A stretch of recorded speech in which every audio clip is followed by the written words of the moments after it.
साल 1932 विजयपुर के घने जंगलों में सूरज डूब रहा था। काले घने बादलों ने पूरे जंगल को अपने आगोश में भर रखा था। घने जंगल के बीचों बीच विक्रम अपने दोस्त आनंद और उसके मामा मदन लाल के साथ कलकत्ता जाने के लिए बैलगाड़ी पर सवार होकर जा रहा था। लेकिन मौसम खराब होता जा रहा था। शायद कोई बड़ा तूफान आने वाला था। विक्रम ने हंसते हुए कहा, अरे आनंद, तू इतना घबरा क्यों रहा है? मुझे पता है ये रास्ता शीश महल से होकर जाता है, लेकिन तू घबरा मत, भूत प्रेत कुछ नहीं होता। तू परेशान मत हो, हम कुछ ही देर में विश्राम गृह पहुंच जाएंगे। आनंद बहुत घबराया हुआ था। उसने अपने चारों ओर देखते हुए कहा, विक्रम, तू कभी नहीं सुधरेगा। तेरी ये हंसी एक दिन हमें जरूर मुश्किल में फंसा कर रहेगी।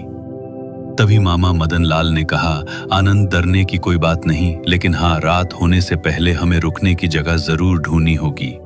मौसम तेजी से खराब हो रहा है।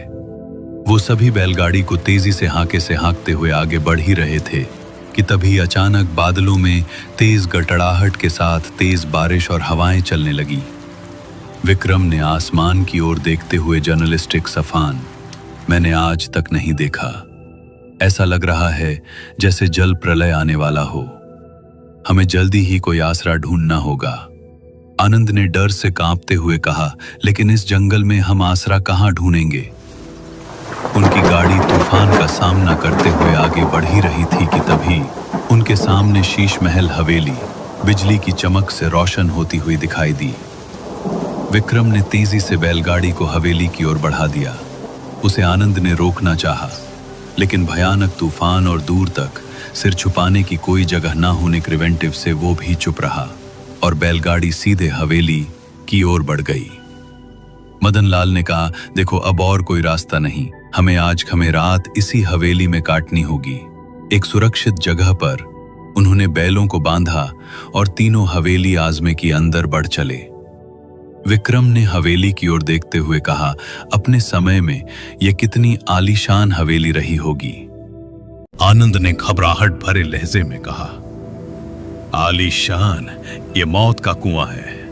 यहां जो भी गया है वो आज तक बचकर बाहर नहीं निकल सका। आनंद की बात पूरी हो पाती तभी अचानक बिजली कड़की। एक बूढ़ा गंदे कपड़ों में किसी पागल सा दिखने वाला बारिश में भीगता हुआ खड़ा था।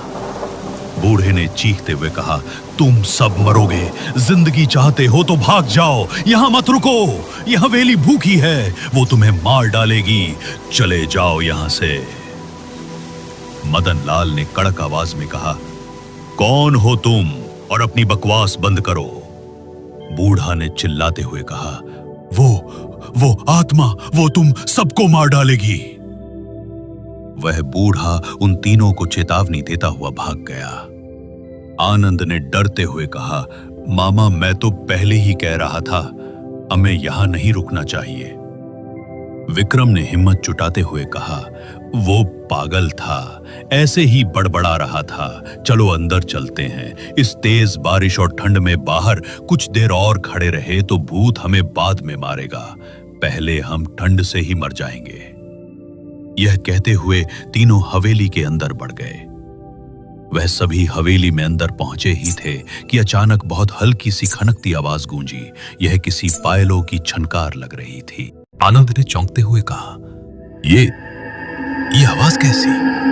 मदन लाल ने कहा, शायद हवा की वजह से होगी। ये जगह सही है रात बिताने के लिए। उन तीनों ने आग जलाई और उसी आग के पास सोने की कोशिश करने लगे। जल्दी ही उन्हें नींद ने अपने आगोश में ले लिया।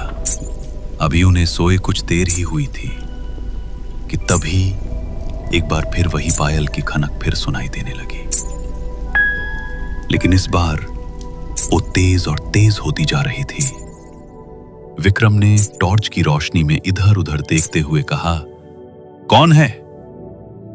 आनंद ने कंबल को अपने ऊपर तक तानते हुए कहा, विक्रम, उसे छेड़ मत, चुपचाप लेट जा। तभी एक ठंडी हवा का झोंका आया और उसने जल रही आग को बुझा दिया। आग के बुझते ही अंधेरे में पायल की आवाज हर दिशा से गूंजने लगी। मदन लाल भी अब डर से कांपने लगा था। उसने कांपते हुए कहा, हमें यहां से जल्दी निकलना होगा। लेकिन विक्रम टॉर्च लेकर गलियारे की ओर बढ़ गया। आनंद और मदन लाल डरते हुए उसके पीछे चलने लगे, लेकिन हवेली तेजी से अपनी जगह बदलने लगी। वो जिस दरवाजे से अंदर आए थे वो अब गायब हो चुका था। ये जगह अब पूरी तरह से भूल भुलैया में बदल चुकी थी। आनंद ने चीखते हुए कहा, मैंने कहा था विक्रम, ये जगह शापित है। अब हम फंस गए। अब हम यहां से बचकर नहीं निकल सकते। वह तीनों हवेली में भटक रहे थे, लेकिन बाहर निकलने का कोई रास्ता नहीं मिल रहा था। विक्रम ने पर काबू करते हुए कहा, डरो मत। मुझे ऐसा लग रहा है कि आवाज हमसे कुछ कहना चाह रही है, या फिर ये हमें कहीं ले जाना चाह रही है। आनंद ने घबराते हुए कहा, हाँ, ये हमारी मौत की ओर ले जाना चाह रही है।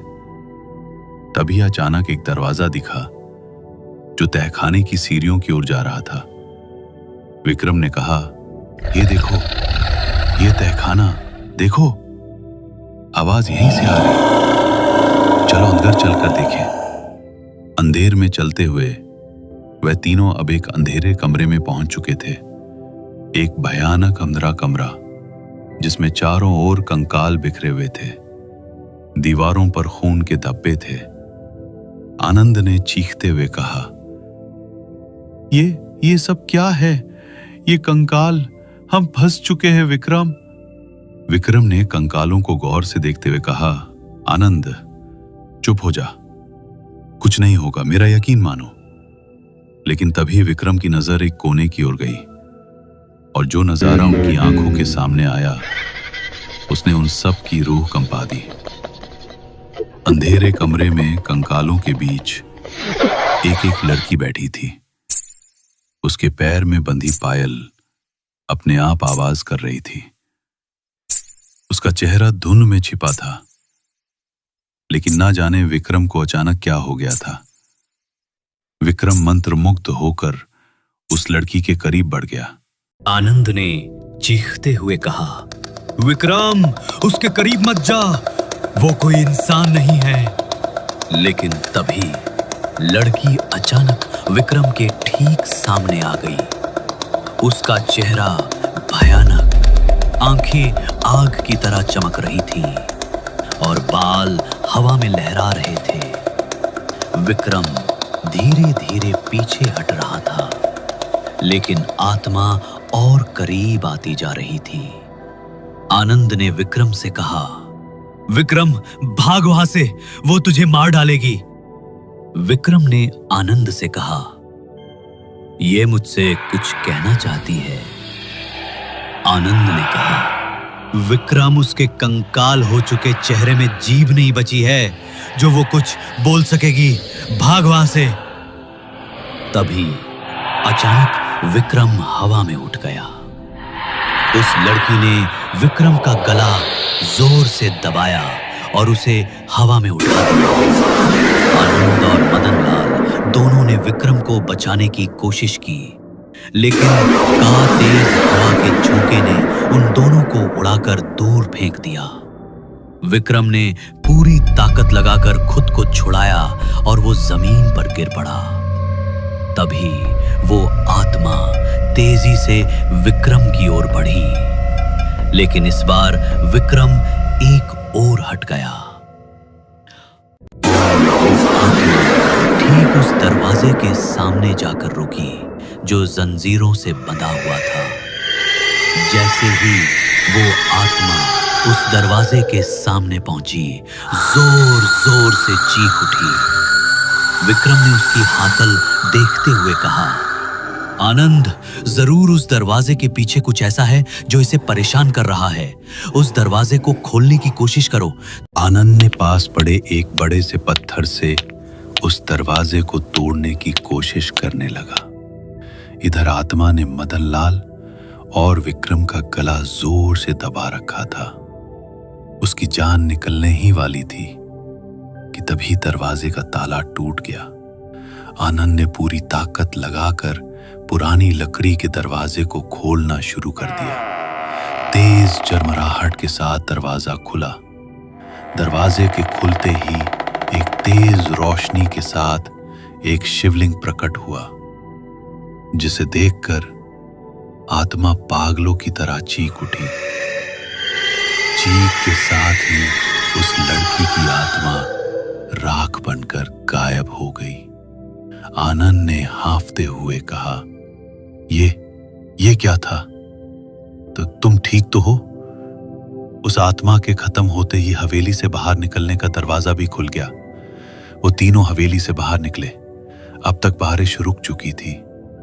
वो बूढ़ा जिसने उन्हें अंदर जाने से रोकने की कोशिश की थी, वो बाहर ही मौजूद था। बूढ़े ने कहा, तुमने मेरी बेटी को मुक्ति दे दी। विक्रम ने कहा, आपकी बेटी? हमें पूरी बात बताइए। बूढ़े ने कहा, वो चंद्रिका थी। उसे एक अंग्रेज ने अपने प्रेम जाल में फंसाया, लेकिन उसकी नजर मेरे खजाने पर थी। एक रात जब वो खजाने को लेकर भागने की कोशिश कर रहा था, तभी चंद्रिका वहां आ गई, जिसे उस अंग्रेज ने बड़ी ही बेरहमी से मार दिया। उन सभी ने बूढ़े को दिलासा दिया और वहां से एक बार फिर बैलगाड़ी में सवार होकर निकल पड़े। वो तीनों पढ़ ही रहे थे कि रास्ते में पायल की खनक एक बार फिर सुनाई देने लगी। विक्रम अपनी जेब से पायल निकाली। अचानक पायल उसके हाथों से छूटकर हवा में नाचने लगी। हर हफ्ते ऐसी ही कहानियों के लिए हमारे साथ बने रहिए। मिलते हैं अगली दिलचस्प कहानी के साथ।